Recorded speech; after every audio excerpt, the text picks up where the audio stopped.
Russia's invasion of Ukraine, and Western fears of further aggression, have led to the strongest defense budget outlook since the Cold War ended 30 years ago.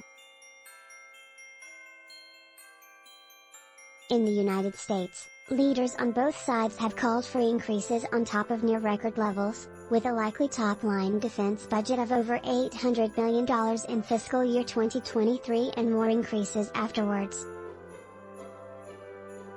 There will likely be immediate incremental spending through the Overseas Contingency Operations Fund.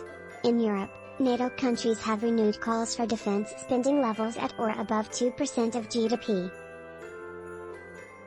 If reached, this move will generate an additional $60 billion to $80 billion in spending annually.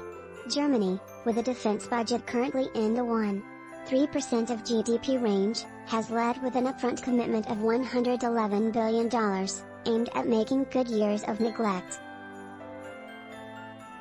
There are 5 questions that may help investors and executives consider the impact of these large defense spending increases. 1.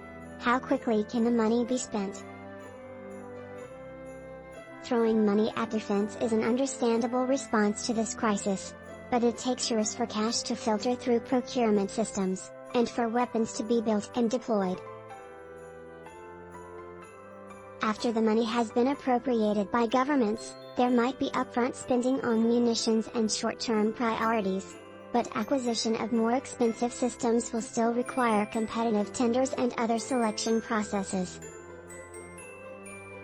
One complication will be whether European countries will demand local content, or if they'll be content with faster imports of off-the-shelf products.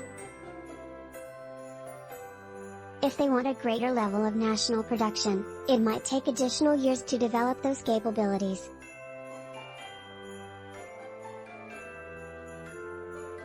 The share price of Hensoldt, one of Germany's few major defense companies, more than doubled from 12 to 26 euros between February 22 and March 1. Given high entry barriers and limited defense industry capacity, the existing players will benefit greatly. One thing is clear, the weapons purchased in this massive romp won't be fielded within the likely duration of the current Ukraine war. This raises the next question. 2.